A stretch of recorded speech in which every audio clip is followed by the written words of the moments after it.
Dunia hari ini sedang diwarnai persaingan teknologi, konflik, dan perebutan pengaruh global. Setiap informasi global hari ini kita tahu memiliki konteks yang lebih dalam dari sekedar isi pesannya. Dan hari ini kebenaran bukan lagi sekedar alien, tetapi menjadi keyakinan yang lebih dalam tentang keadaan dunia, keadaan hari ini, bagaimana data, keyakinan, persepsi, politik, dan psikologi manusia saling berinteraksi ketika menghadapi sesuatu yang belum diketahui. Mengapa fenomena ini diangkat ke ruang publik oleh institusi yang selama puluhan tahun dikenal sangat berhati-hati dalam mengelola informasi negara paling berpengaruh di dunia? Mengapa lembaga pertahanan paling kuat di dunia merasa perlu mengakui dan menyelidiki fenomena yang selama puluhan tahun dijaga dan dirahasiakan? Apa yang sedang mereka jelaskan kepada publik? Apa yang sedang berusaha mereka pahami? Alien mungkin belum terbukti, tapi pengaruh narasi terhadap manusia sudah terbukti sejak lama. Banyak manusia pun sadar bagaimana sebuah fenomena sengaja dibingkai oleh siapa dan untuk kepentingan apa. Dan sebelum bertanya apa yang ada di langit, mari kita pertanyakan terlebih dahulu siapa yang awal mula mengajak semua mata untuk menuju ke atas sana.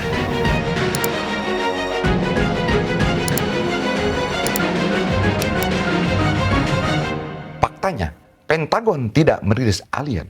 Pentagon tidak mengatakan itu pesawat luar angkasa. Pentagon tidak mengonfirmasi makhluk ekstraterestrial. Yang mereka konfirmasi adalah video itu asli.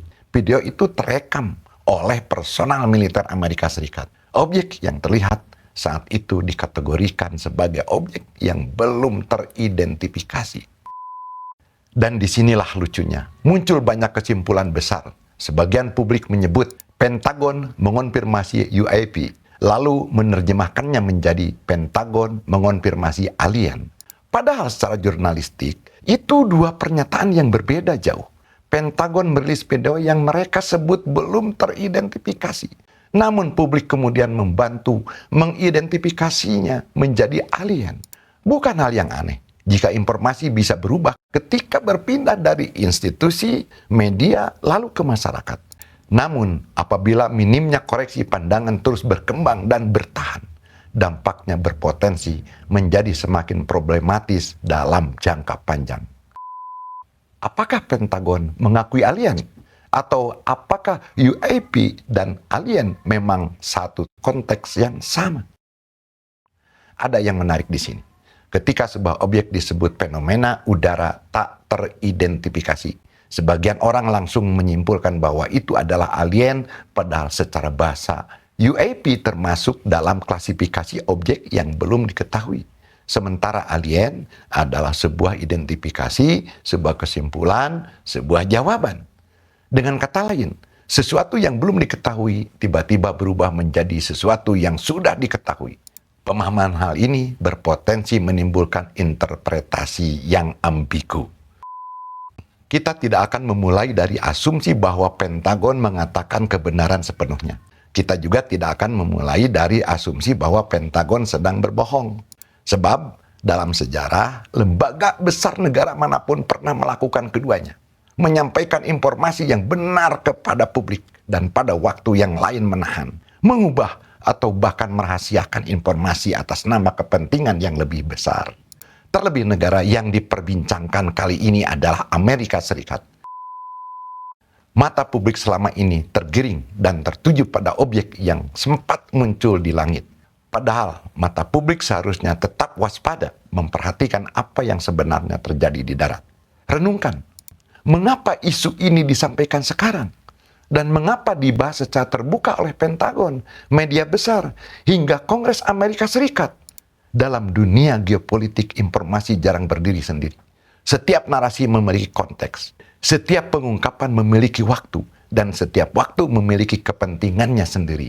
Karena itu, sebelum bertanya apakah UAP adalah alien, mungkin kita perlu bertanya, mengapa negara paling berpengaruh di dunia memilih menjadikan isu ini bagian dari percakapan publik? Disinilah sebuah konspirasi menjadi menarik untuk diingat kembali dan diperhatikan. Bukan untuk dipercaya bahkan diyakini. tapi sebagai pengingat bahwa banyak teori lahir dari imajinasi, bahkan sebagian besar lainnya lahir dari ketidakpercayaan persepsi yang dibangun oleh pengalaman sejarah. Dalam peristiwa ini, ketika lembaga besar memiliki kekuatan untuk mengendalikan informasi, kecurigaan publik hampir tidak dapat dihindari. Maka tujuan diskusi ini bukan membuktikan bahwa sebuah konspirasi benar atau salah, melainkan memahami mengapa konspirasi dipercaya, siapa yang diuntungkan oleh sebuah narasi, dan bagaimana masyarakat harus membedakan antara pertanyaan yang sah, dugaan yang masuk akal, dan klaim yang belum memiliki dasar. Faktanya, sebagian besar kesaksian yang terkenal dan beredar tidak berawal dari bukti fisik yang dapat disentuh publik, melainkan dari kesaksian manusia di media, baik membahas UAP ataupun konspirasi alien. Menariknya, banyak kesaksian tersebut bukan berasal dari warga biasa, melainkan dari pilot atau anggota militer, pejabat intelijen, ilmuwan, mantan pejabat pemerintah, tokoh yang memiliki akses terhadap informasi tertentu. Namun, pada saat yang sama, sebagian dari mereka juga memiliki posisi, kepentingan, latar belakang institusional, atau agenda yang tidak selalu dapat diketahui publik sepenuhnya. Tidak ada yang salah dengan perspektif para pendukung yang selalu berargumen. Pilot militer adalah pengamat terlatih. Mereka terbiasa mengenali objek udara. Banyak kesaksian datang dari individu yang mempertaruhkan reputasinya. Apa untungnya mereka jika sekedar bersaksi? Pertanyaannya, jika orang-orang yang terlatih dan berpengalaman tidak dipercaya, lalu siapa yang layak dipercaya? Kelompok skeptis pun mengingatkan bahwa kesaksian bukan bukti fisik. Manusia bisa salah mengamati, manusia bisa salah mengingat, manusia bisa dipengaruhi harapan, ketakutan, dan keyakinan atau kepentingan. Bahkan dalam sejarah hukum, intelijen, dan sains, banyak orang jujur pernah memberikan kesaksian yang kemudian terbukti keliru. Pertanyaannya, apakah sebuah pernyataan menjadi benar hanya karena diucapkan oleh orang yang berwenang? Lalu ketika seorang pilot, pejabat negara, atau tokoh berpengaruh menyampaikan sesuatu yang tidak dapat diverifikasi, apa yang seharusnya kita nilai terlebih dahulu? Orang yang berbicara, isi kesaksiannya, atau bukti yang mendukungnya? Dan jika kita terlalu mudah percaya pada otoritas, kita beresiko kehilangan sikap kritis. Tapi jika kita terlalu mudah menolak setiap kesaksian, kita mungkin menutup pintu terhadap informasi yang penting. Maka mungkin pertanyaan yang lebih relevan bukanlah siapa yang harus dipercaya, melainkan standar apa yang harus digunakan untuk mempercayai sebuah klaim. Disinilah manusia diuji. Ujian akan bagaimana manusia bisa menentukan apa yang layak dianggap sebagai kebenaran dan menguji kebenaran itu benar-benar utuh sebagai sebuah kebenaran. Peristiwa yang paling dikenal dunia mulai dari Roswell, Area 51, berbagai program Pentagon, hingga sidang Kongres tentang UAP, hampir selalu berpusat di Amerika Serikat. Padahal fenomena aneh di langit tidak hanya dilaporkan di Amerika. Laporan serupa muncul di berbagai negara. Namun mengapa justru narasi dari Amerika yang mendominasi perhatian dunia? Mengapa Amerika dianggap memiliki teknologi pengamatan yang lebih maju? Mengapa media Amerika dinilai lebih mampu membuat suatu peristiwa lebih mudah menjadi isu global dibanding peristiwa serupa di negara lain? Ketika sebuah negara memiliki kekuatan militer terbesar, jaringan intelijen terluas, dan pengaruh media yang menjangkau hampir seluruh dunia, sejauh mana negara tersebut ikut menentukan cerita apa yang dianggap penting untuk dibahas publik?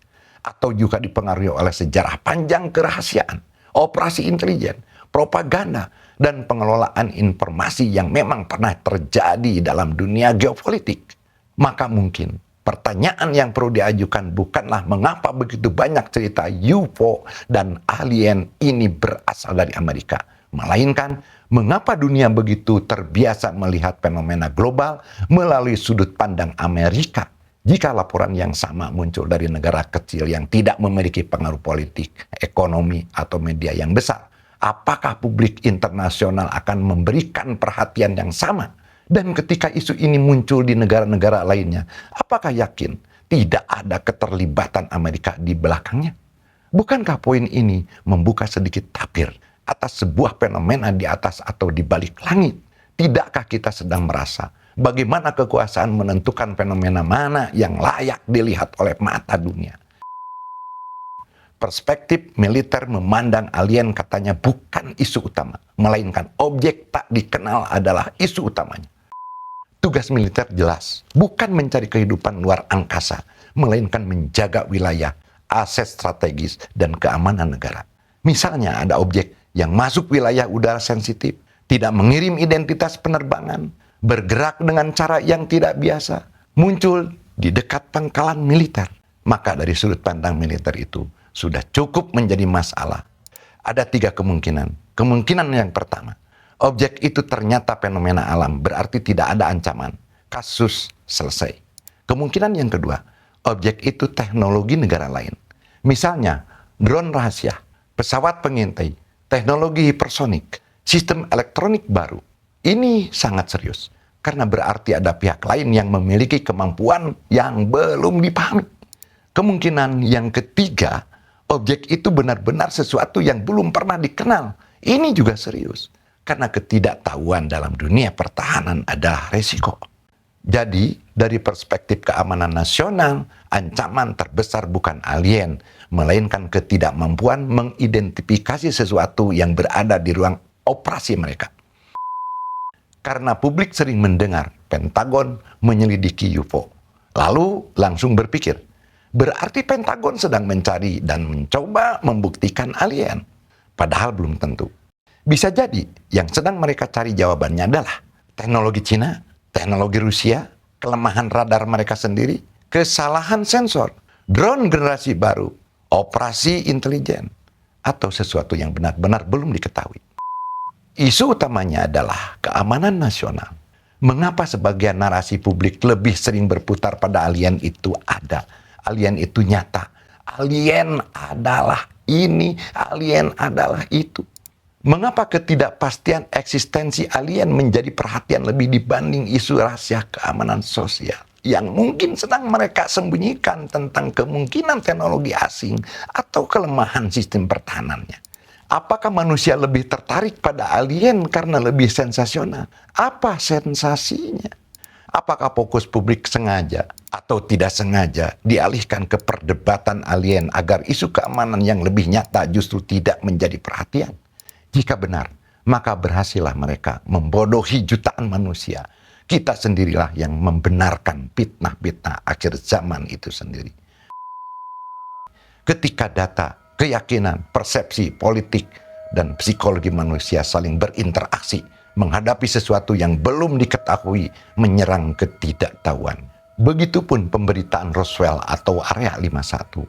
Roswell tidak membahas alien, tetapi membahas informasi. Mengapa narasi resmi berubah? Ketika pemerintah mengubah penjelasan, apakah itu berarti mereka berbohong? Atau pengetahuan mereka memang berkembang?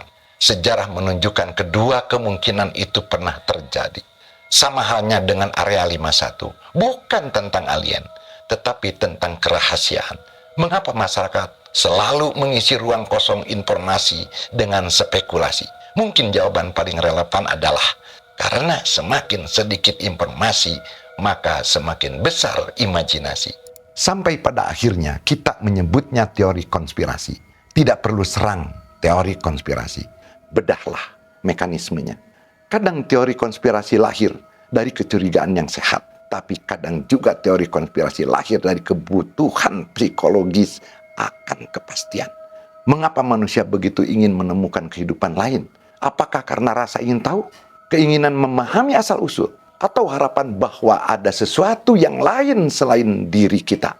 Bukan tentang membuktikan alien ada, bukan juga membuktikan alien tidak ada, tetapi kembali terlebih dahulu memahami keadaan dunia, keadaan hari ini, bagaimana data, keyakinan, persepsi, politik, dan psikologi manusia saling berinteraksi ketika menghadapi sesuatu yang belum diketahui. Kolom komentar terbuka lebar bagi siapa saja yang berbagi pandangan, kritik, saran, maupun menambahkan informasi yang relevan.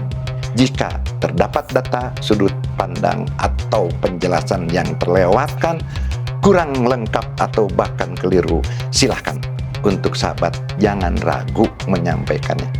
Tulis di kolom komentar agar video ini menjadi forum diskusi yang bermanfaat bagi semua.